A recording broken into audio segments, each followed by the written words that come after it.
سمندر سے لے کر خشکی تک اور آبادیوں سے لے کے جنگلوں تک، شہروں سے لے کے دیہاتوں تک جتنا بھی فساد ہے، اس فساد کا باہر کے انسان کے باہر سے کے نظام سے کوئی تعلق نہیں ہے۔ اس سارے فساد کا تعلق مسلمان کے اپنے بدن سے نکلنے والے اعمال سے ہے۔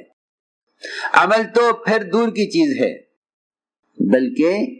اللہ رب العزت نے مسلمان کو اصل کائنات بنایا ہے، اصل کائنات مسلمان کو بنایا ہے، اصل کائنات مسلمان کو بنایا ہے۔ جس طرح جانور اصل کائنات نہیں ہے، اس طرح اللہ کا نہ ماننے والا بھی اصل کائنات نہیں ہے۔ میں کچھ ضرور بات عرض کر رہا ہوں، میری بات توجہ چاہے گی بہت۔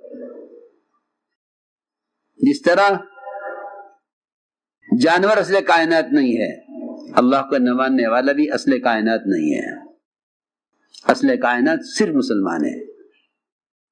اصل کائنات صرف مسلمان ہے۔ اس کی وجہ یہ ہے کہ یہ اصل کائنات محمد صلی اللہ علیہ وسلم کے دین کو اس نے اختیار کیا ہے، اس لیے نظام کائنات جو چلے گا وہ اس کے درست اور صحیح چلنے کے اعتبار سے چلے گا۔ پہلے یہ چیز سمجھ لو، پہلے یہ چیز سمجھ لو، انہم الا کالانعام۔ جو شخص یہ سمجھتا ہو، جو شخص یہ سمجھتا ہو کہ ہمارے مسائل اور ہماری پریشانیاں ان کی طرف سے یا ان کی طرف سے یا ان کی طرف سے یا ان کی طرف سے ہیں، وہ یوں سمجھتا ہے کہ میرے کاروبار میں، میری دکان میں، میرے کارخانے میں نقصان یہ میری بھینس کی وجہ سے ہے، بھینس بدل دوں گا میرے کاروبار کا نقصان ٹھیک ہو جائے گا۔ میں بہت ضروری بات کر رہا ہوں، اس کو بہت توجہ سے سمجھنا پڑے گا، بہت توجہ سے اس کو سمجھنا پڑے گا۔ جتنے بھی حالات مسلمانوں پر ہیں، یہ ان حالات کی نسبت ایسی ذات کی طرف، ایسی شخصیتوں کی طرف کر رہے ہیں کہ جس کو میں عرض کر چکا کہ وہ اصل کائنات نہیں ہے، وہ اصل کائنات نہیں ہے، اصل کائنات مسلمان ہے۔ میں نے کہا تھا کہ اس کا عمل تو بہت بات کی چیز ہے، اس کی نیت کا بھی اتنا اثر ہے کہ اگر یہ اس کی نیت میں فساد پیدا ہو تو ایک باغ کا مالی بھی سمجھ لیتا ہے کہ مسلمان کی نیت خراب ہوئی ہے، اس لیے میرے باغ کے پھل کا رس کا مزہ بدل گیا ہے۔ یہ میں نے ایک واقعے کی طرف اشارہ کیا ہے، قصے سنانا مقصود نہیں ہے، یہ نیت کا اثر ہے کہ نیت خراب ہوئی مسلمان کی، اس کی نیت کا اثر یہ پڑا کہ پھل کا رس کھٹا، کہ اس کی نیت کا اثر ہے۔ تو میں نے عرض کی ہے، بہت اہم بات ہے کہ اصل کائنات مسلمان ہے۔ پریشانی اس لیے ہے کہ اس نے اپنے تمام مسائل کو اور اپنی تمام مشکلات کو باہر کی شکلوں سے، باہر کے اسباب سے، باہر کے نظام سے، اور مزید عرض کر دوں کہ انہوں نے اپنے سارے مسائل کو اور تمام پریشانیوں کا الزام محض حکام پر لگایا ہوا ہے۔ صاف بات ہے، محض حکام پر ہے۔ حالانکہ میں عرض کر چکا ہوں کہ انعام سے ان کے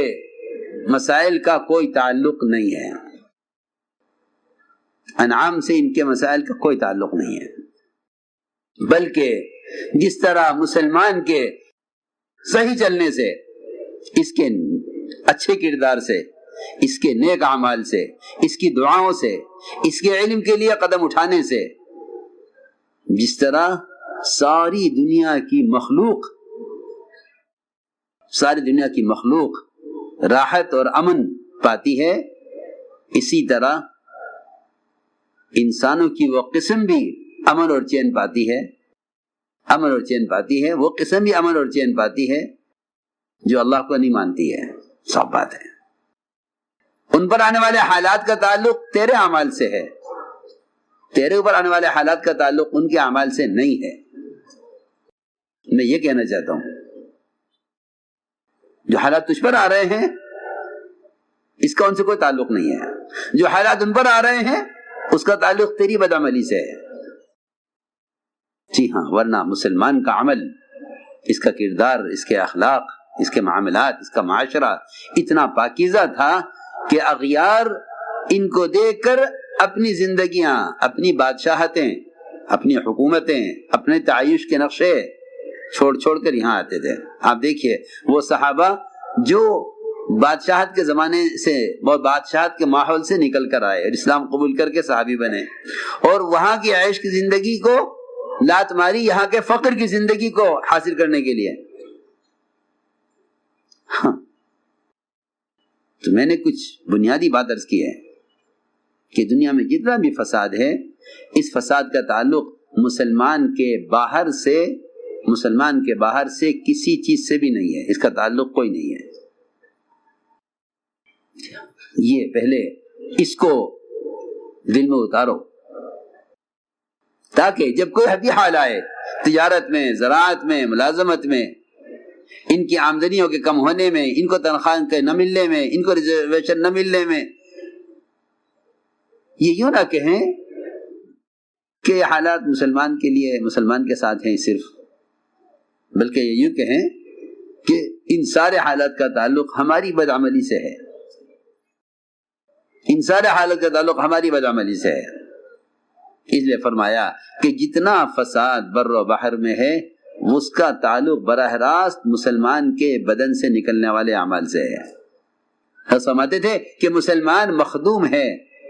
کائنات خادم ہے، مسلمان مخدوم ہے، کائنات خادم ہے۔ تو میں نے عرض کیا کہ جو لوگ اپنے حالات کو حکام سے جوڑ دیتے ہیں